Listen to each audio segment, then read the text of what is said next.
సూర్య భగవానుడు మకర రాశిని ప్రవేశించే ఈ పుణ్య పర్వకాలమే ఉత్తరాయణ పుణ్య పర్వకాలం. ఇలాంటి పర్వకాలంలో మనము అంధకారం నుంచి వెలుగులోకి, అజ్ఞానం నుంచి జ్ఞానంలోకి, తమస్సు నుంచి సత్వంలోకి ప్రయాణించే మహాపర్వకాలం.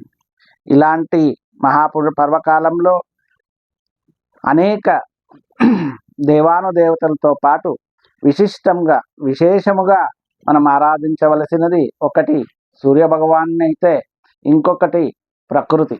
ఈ ప్రకృతి ఆరాధన మరి సూర్యారాధనను మనము ప్రముఖంగా ఈ యొక్క మకర సంక్రమణ కాలంలో చేస్తూ ఉంటాం.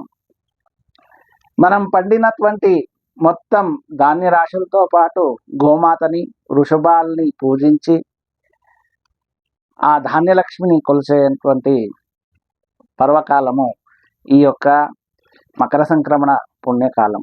అలాగే ఈ ఉత్తరాయణ పుణ్యకాలం కోసమే భీష్మ పితామహుడు వేచుండి తన ఆఖరి ఊపిరిని ఆ భగవంతునిపై నిలిపి తన ప్రాణత్యాగాన్ని చేసినటువంటి దివ్య పర్వకాలము ఈ ఉత్తరాయణ పర్వకాలం. అలాంటి ఉత్తరాయణ పర్వకాలంలోనే మనకు అందరికీ తెలుసు శని భగవానుడు, సూర్య భగవానుడు ఇద్దరి మధ్య ఉండేటువంటి వైరత్వం. అలాంటి వైరత్వం కూడా నశింపజేసి ఇద్దరు తమ తమ ఒక అపరాధాలని, తమ తమ తప్పుల్ని తెలుసుకొని ఇద్దరు ఒకరికొకరు పరస్పరంగా క్షమాపణ కోరి ఇద్దరు ఒకటై ఆనందించిన ఒక పుణ్య పర్వకాలమే ఉత్తరాయణ పుణ్యకాలం.